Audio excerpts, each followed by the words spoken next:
Blissful morning உறவுகளுக்கு வணக்கம். நான் உங்கள் இயற்கை மற்றும் யோகா மருத்துவர் மீரா பேசுகிறேன். இந்த வீடியோவில் என்ன பார்க்க போகிறோன்னா, டாக்டர் காலையில் 5 to 6 பிளிஸ்ஃபுல் மார்னிங் செஷன் கலந்துக்கணும்னு ஆசையாக தான் இருக்குது. ஆனால் என்னுடைய டைமும் சூழலும் ஒத்து வரலை. எனக்கான ஒரு ஷார்ட் அண்ட் கிறிஸ்பாக நான் எந்திரிக்கிற நேரத்துக்கு ப்ராக்டிஸ் பண்ணுற மாதிரி ஒரு பவர்ஃபுல் ரிச்சுவல் சொல்லுங்களேன் அப்படின்னு பல பேர் என்கிட்ட பர்சனலாக கேட்டிருந்தீங்க. அவங்களுக்காக தாங்க இந்த வீடியோ. காலையில் தூங்கி முடிச்சதுமே ஒரு தூக்க கலக்கத்தில் இருப்போம். என்னால் அந்த நேரத்துக்கு பெருசாக நன்றியுணர்வு எதுவும் யோசிக்க முடியல, எழுத முடியல. தூக்க கலக்கத்தில் எந்திரிச்சு நான் போய் ப்ரஷ் பண்ணி ரெஃப்ரெஷ் ஆகிட்டு நான் வரவே ஒரு 1/4 மணி நேரம் 20 நிமிஷம் ஆகிடுது. ஆனால் அந்த டைம் ரொம்ப முக்கியம்னு சொல்லியிருக்கீங்க. அது ஆல்ஃபா ஸ்டேட் ஆஃப் மைண்ட், அந்த தூக்க கலக்கம் அப்படின்னு சொல்லியிருக்கீங்க. அதை நான் எப்படி பெஸ்ட்டாக யூஸ் பண்ணுறது அப்படின்னு தோணுது இல்லையா? நீங்கள் கண்ணு முழிச்சதுமே இந்த பெஸ்ட் பவர்ஃபுல் ஸ்டேட்மெண்ட் ஒன்று இருக்குங்க. அதை நீங்கள் உணர்ந்து சொன்னாலும் சரி, உணராமல் சொன்னாலும் சரி, ஜஸ்ட்டு ஒரு அப்படியே வாய்க்குள்ளே அந்த மனசுக்குள்ளே நீங்கள் மந்திர ஜபம் மாதிரி சொல்லிக்கிட்டே வரப்போ உங்களுடைய ஆல்ஃபா ஸ்டேட் ஆஃப் மைண்டில், சப்கான்ஷியஸ் மைண்டில் உங்களுக்கு அது இம்ப்ரிண்ட் ஆக ஆரம்பிக்குங்க. ரொம்ப simple. The best powerful statement என்னன்னா, ஒவ்வொரு நாளும் எல்லா விதத்திலும் என் வாழ்க்கை மேன்மையடைந்து கொண்டே இருக்கிறது, நன்றி. ஒவ்வொரு நாளும் எல்லா விதத்திலும் என் வாழ்க்கை மேன்மையடைந்து கொண்டே இருக்கிறது, நன்றி. Every day in every way my life is getting better and better, thank you. Every day in every வே ஐ ஆம் getting better and better, thank you.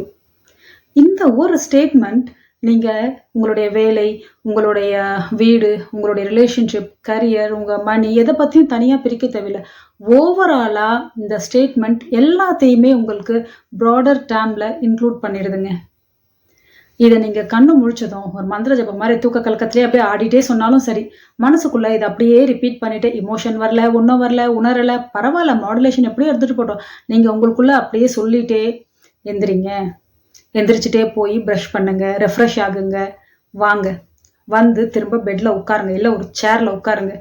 இப்படி போய் ரெஃப்ரெஷ் ஆகிட்டு வரீங்களா, ப்ரஷ் பண்ணிவிட்டு ரெஃப்ரெஷ் ஆகிட்டு வரப்போ தண்ணியும் பக்கத்தில் அப்படியே வச்சுக்கோங்க. உட்கார்ந்து ரிலாக்ஸ்டாக ஒரு நோட்டு பென் எடுத்துக்கோங்க. எப்பயுமே அந்த நோட் பென் உங்களுடைய தலையணை பக்கத்தில் இருக்க மாதிரியே இருக்கட்டும், சரிங்களா? பெர்மனெண்ட்டாக அதோட பிளேஸ் அதுவாகவே வச்சுருங்க. எடுத்து மனசார 5-6 விஷயங்களுக்கோ இல்லை 10 விஷயங்களுக்கோ நன்றியுணர்வு வெளிப்படுத்துங்க. அது நீங்கள் சுற்றி பார்த்தா உங்கள் கண்ணு முன்னாடி இருக்க பொருட்களாக இருக்கலாம், சம்பவங்களாக இருக்கலாம், உங்களுடைய குணநலன்களாக இருக்கலாம், இயற்கையாக இருக்கலாம், உங்கள் ஹெல்த், ரிலேஷன்ஷிப் எதுவாக வேணால் இருக்கலாங்க. எக்கச்சக்க விஷயங்கள் இருக்குது. அன்னைக்கு உங்களுக்கு எந்த விஷயத்துக்கு தோணுதோ அதுக்கு நீங்கள் நன்றியுணர்வு வெளிப்படுத்துங்க. மனசார சொல்லுங்க.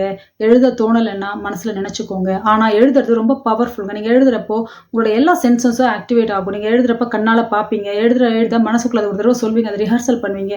அது உங்கள் ரெட்டிகுலர் ஆக்டிவேட்டிங் சிஸ்டமில் ரொம்ப நல்லா பதியும். அது உங்களுக்கு ஒரு நல்ல ஆங்கராகவும் செயல்படுங்க. ஸோ இதை எழுதிட்டு உங்களுக்குன்னு ஒரு அஃபர்மேஷன் பர்சனலாக கிராஃப்ட் பண்ணி வச்சுக்கோங்க. ஹெல்த்துக்கு 2, ரிலேஷன்ஷிப்க்கு 2, கரியருக்கு 2, மணிக்கு 2, செல்ஃப் லவ், இந்த மாதிரி ஒரு 10-12 ஸ்டேட்மெண்ட் இருக்க மாதிரி வச்சுட்டு அதை நீங்கள் ஒரு 4-5 தடவை படிங்க. இல்லை ஒரு தடவை படித்தாலும் சரி, உங்களுக்கு இமோஷனலியாக உங்களால் அதை ஃபீல் பண்ணி படிக்க முடிஞ்சாலும் சரி, சில நாள் தோணாது, ஜஸ்ட் அதை கோத்ரூ பண்ணாலும் சரி, இல்லைன்னா உங்களுடைய வாய்ஸில் அதை ரெக்கார்ட் பண்ணிவிட்டு அதை ப்ளே பண்ணி காதில் கேளுங்க.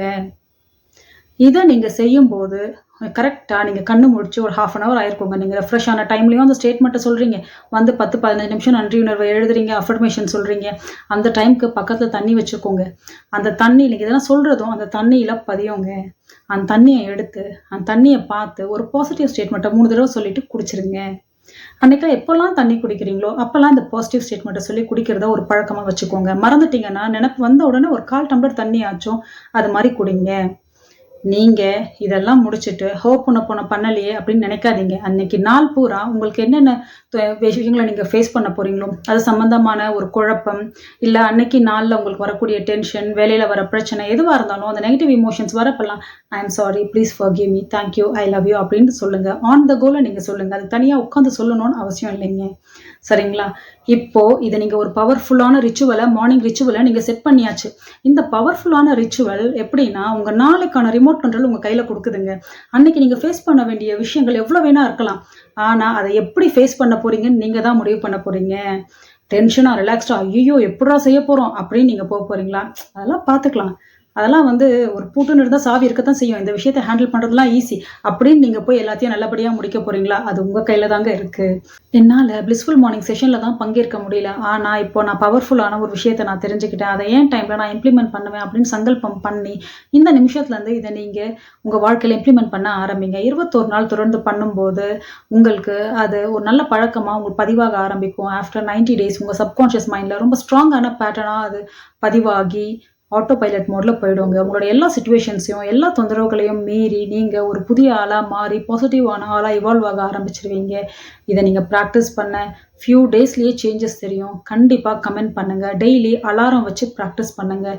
உங்கள் லைஃப்பில் காலையில் நீங்கள் ஸ்பெண்ட் பண்ணுற அந்த 10-15 நிமிஷம் இருக்குது பார்த்தீங்களா, அடுத்த 24 மணி நேரத்துக்கான ஒரு பவர்ஃபுல்லான ஒரு டோனை செட் பண்ணுறதுக்கான டைம் தாங்க அந்த first 20 to 30 minutes. So miss பண்ணிடாதீங்க.